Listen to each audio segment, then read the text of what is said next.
Good morning, everyone, and welcome to H-Town Now. I'm Chip Sweeney. And I'm Kat Booth. This week, Austin checked in with the JROTC to see what they've been up to. Let's take a look. All right, so my job is I'm the battalion commander, and pretty much overall my job is to run the Corps of Cadets, plan activities, schedule the events we do, work with all our officers, and just keep the Corps on its feet and running. I am the Command Sergeant Major of the Corps. I run the drill team. I help out with the Raider team. With doing physical activity, we always go to the obstacle course, work out, do push-ups and sit-ups. We always try to get our team noticed. Every parade, I call the cadences. I lead the units through the parades and make this look. So I'm the commander of the rifle team. And this year we haven't gone to any competitions yet, but I'm hoping we do as good as we did last year. Last year we traveled to North Carolina twice. We shot at 2 matches at Wayne High School, and we went to Clarksburg at Robert C. Byrd High School. And that was actually the West Virginia State Championship shoot. We placed second in the state, and not to brag, I shot first in the state. We got a lot of props for that, so I'm hoping that this year I can take my team and do that over again. Like I said, I do drill team and Raider team. For our drill team, we've been my co-commander Jennifer Blake. She helps me out a whole lot because sometimes I can't be there because I have other commitments I got to do with show choir and my bowling league. But other than that, our drill team's looking real good. We're doing great. I have faith in my commanders. Well, we don't like to brag about what we do, but we pretty much do it all. When it comes to football games, we pull security to make sure people don't get in the actual football game. And we actually clean up the field afterwards. We do things like Special Olympics, and we run that. We make sure that it's everything, every event set up for them, that they have water and medical supplies and food available to them. And also the blood drive. Not only do we host it, but we work it as well. We set up all the in-processing. We have chaperones to help the people who just gave blood because they can't walk that well. We man the food table and distribute out snacks to people who have just given blood. Stuff like that. Thanks, Austin. As I'm sure you all know, October is Breast Cancer Awareness Month. Michael spent his time this week trying to shed some light on how breast cancer can affect anyone, even a Highlander. October is Breast Cancer Awareness Month. According to the Susan G. Komen Foundation, 240,000 women are affected with breast cancer every day. I sat down with HHS sophomore Quinn Nessel to talk about what happened to his mother. So how has breast cancer affected you? Well, whenever my mom first got it and I realized it, I didn't really think anything of it because I was at a young age. But as I grew older, I started realizing how deadly it was, and it's just a terrible disease that if it's in your family, it can affect you in many ways. So you play baseball. Do you do anything to honor your mom? On my glove I bought 2 years ago, I got my mom's name written in pink lettering on the side of my glove. And whenever I'm in a slump or not doing as well, I sometimes look at that and kind of build my Confidence back. Yeah. Would you give anyone advice that their family member or loved one's going through breast cancer? Would you give them any advice to help them get through it? The only thing I really have to say is just spend as much time with them as you can as possible, because you need to cherish all those moments, because if they do pass, which hopefully they don't, you need to have those memories to look back on to realize how much good of a time you had with them. How have you dealt with your mother's passing? As I grew older, it was still, really rough on me. But I came to realize the fact that, she's gone and that cancer is just terrible. And so right now, all I can really do is just try and help other people realize what it can do to a person and that person's family when it takes them over. Students aren't the only one that are affected. Teachers and the faculty of HHS are too. Here's JROTC with more. Has breast cancer affected you personally in any way? Yes, breast cancer has affected me personally. My mother has battled through breast cancer twice, and she's won that battle, and she's doing pretty well with it as well. And I also have a lot of family members, not a lot, but I have a couple of family members with breast cancer and friends that have experienced breast cancer. If you could give advice to anyone who's going through like their mother having breast cancer, or someone that like they love that has breast cancer, what would you tell them? Be positive. There's always going to be bad days, but you got to look at the bright side of the bad days and keep moving forward. Keep thinking about the future, because you don't want to think about the here and now, because it's not a good. Here and now isn't great because you're struggling, but you want to think about the future and the things that you're going to get once we finish the chemo or the radiation or whatever the surgeries, whatever it is that you have to take place to do if you're to deal with the cancer. I think the big thing is to think about the future and be positive. So what spurred you to do the fundraiser for breast cancer? Just want to help out others, get back to the community, get back to the school, and show you guys as kids and adults and everyone else that we need to think about other people in the trying times that they're going through to help them out. How's the fundraiser going? Fundraiser's going okay. We still probably have about, I would say, approximately 100 T-shirts still yet to sell or to raise money for the Breast Cancer Awareness Foundation for the Huntington Hospital. So it's going okay. We got 3 more days left to sell them, and hopefully we will get everyone involved and they would like to pitch in and help. If not buy a T-shirt, just simply make a donation to help out a wonderful cause. If you'd like to make a donation, please donate to the Cabell County Breast Cancer Fund, or go see JROTC and buy one of his T-shirts he's selling. Back to you guys. Thanks, Michael. Remember to get your pink shirts from JROTC for tonight's Pink Out game. Speaking of football, Nick spoke to the coaches and athletes of upcoming winter sports. Let's see what he found out. This week I had the opportunity to sit down with T-Shack, our girls assistant soccer coach, Brooks Anderson of our swim team, and Mr. Archer, the head coach of our wrestling team. Let's hear what their thoughts are on our upcoming season, and let's listen to T-Shack's thoughts on their past season. Did the team accomplish the goals they had for the season? Well, we set some pretty big goals for our team, and for the most part, the main goal was not to win every game, but it was to get better every day. So for the most part, everyone, including players that it was their first time playing, got better. So I would say yes, sir. Looking back, what was one of the most memorable moments of the season?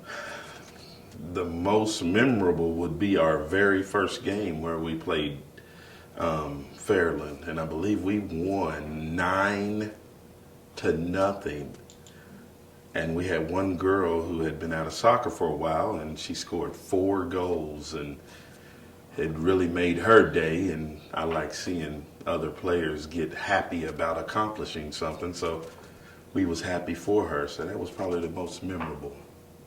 What are the athletes doing in the off-season to prepare for next season?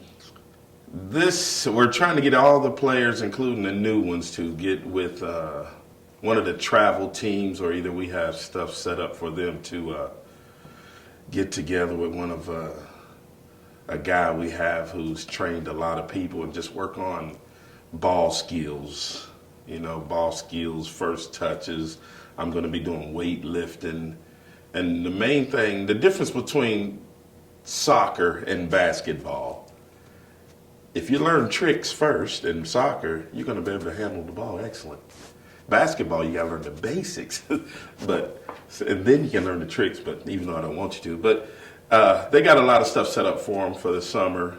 Hopefully we get everybody on the same sheet of music and on a travel team, or with somebody working out, learning stuff, and we come back 10 times stronger next year, and I believe we will be able to make a little noise in the state. All right, thank you. Thank you, sir. What has the team done in the off-season to build off of last year's success? Well, a lot of swimmers have done off-season high cat, which is an extracurricular swimming club, and a lot of them are also athletes for other sports. What are you looking forward to this upcoming season? We're looking forward to crushing Midland and regionals. What does it mean to be a member of the swim team? It means being a part of a big old family. They'll have your back as long as you have theirs. Thank you. What are the expectations for the wrestling team this season? The expectations are pretty high. We, in the last 4 years, we finished first, second. So the expectations are pretty high. They've been there for a while, but we keep raising the bar. So they're about as high as they can be. We got most of our guys back, and the fact is that we finished second last year, so they're pretty high expectations. I don't know if we can meet them or not. The season hasn't started yet, so we'll see how it goes. But the expectations are high. How do the athletes prepare for the season? They prepare with many things. They do camps in the summer, like most sports. They do camps in the summer. They do a lot of weightlifting, training, things like that. A lot of guys competed during summertime. A lot of guys competed during spring. They're pretty much going, if they want to go, they can go 2 or 3 times a week. And they do a lot of individual workouts themselves. So they've been preparing, some of these guys have been preparing a long time. The guys who do have the most success. The guys who don't, they kind of comes out in the wash and you see who worked and who didn't. What tournament are you looking forward to? What tournament I'm looking forward to? That's a good question. There's a lot of them. We have our schedule is full of good tournaments. We have the Powerade tournament, which is in Pittsburgh, Pennsylvania, in December. That's always a big tournament. That's the 3rd toughest tournament in the country, and has a lot of the top prep teams from the United States. Then we go to Top Gun, which is a tournament in Ohio in January, and that is a top 8 tournament. And so you see it back to back, December, January, 2 of the toughest tournaments in the country. And you go to Ohio, Pennsylvania, they're always 2 of the toughest states wrestling. So those kids are really, really good. So our guys get battle tested right away. Who are the leaders of the team? The leaders of our team are Will Jeffers is our leader. Will got 2nd state last year. We believe he can be a state champion this year, and he also has done well against the top competition this offseason. So he's been working his butt off, and we got a lot of guys coming back that they're going to do well. So looking forward to it. Thank you. All right, buddy. Looks like Huntington High is ready for more victories. Yes, they are. Lately, Huntington High hasn't been just winning in sports. One of our very own Highlanders has been honored by winning the Miss West Virginia Teen Pageant, and I happen to get the inside scoop. Huntington High senior Olivia Hutchison was crowned on Sunday, October 23rd as the 2017 Miss West Virginia Teen USA. Hutchison said she had to work hard to achieve that title. So in preparation for the Miss West Virginia Teen USA pageant, I had lots of hours in the gym and a very strict meal plan. It was hard at times, but I really wanted to win this competition, and I didn't think it was necessarily in reach, so I just worked really hard. Hutchison also said that she would use her title to promote issues that are important to her as an individual. I'm really excited for the rest of this year because I think that this crown uses a megaphone so I can promote things that are really important to me. What would an example of one of those be? I have a club called Team Fighters, which we go visit kids at the pediatric oncology unit, and I think that that's really important. I also was bullied a lot growing up, and I think that inclusion, focusing on inclusion in schools rather than not bullying, I think that that's a very big thing that I want to spread awareness of, and the organization's whole entire platform is Confidently Beautiful because everyone should feel confident in themselves, and I think that that's really important, especially in young girls, to spread awareness for as well. Excitement isn't the word that she could use to describe herself after she heard her name called. She could only describe it as one other word. Whenever I heard my name called, it was a surreal feeling. Just can't even express how surreal it was. I wasn't even expecting to even make it in the top 10, and I got called for the Photogenic Award, and that's like the kiss of death. You aren't supposed to win anymore if you win Photogenic. And then I won Congeniality, which was really meant a lot to me because all of my new friends that I made that weekend, which I thought they were all going to be very mean, but they all voted me Miss Congeniality. And then I was the last person in the top 5 to be called, so I'd already had in my mind, it's okay, you came out with 2 different awards. And so after I heard my name, or didn't hear my name called because I called the first runner-up, I broke down crying, but it was just such a surreal feeling and a surreal moment. As a proud West Virginian, Hutchison said she wants to get rid of the negative stigma that surrounds her state. Really, this title is a lot of the past title holders expressed to me when I won that this title is what you make of it, so you can do as little or as much as you want to. I only have 1 year to be Miss West Virginia Teen USA, and I really want to shine a light on West Virginia because I think there's a negative connotation associated with West Virginians, and I hope to represent our state on the national level and make everyone really proud. We're proud of you, Livy, and congratulations once more.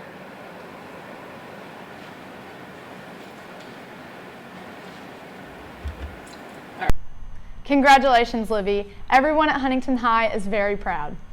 For this week's Teacher Spotlight, I interviewed one of my favorite people here at HHS. Let's hear a little bit about Mrs. Leslie Smith. Forever ago when the dinosaurs walked, I don't know.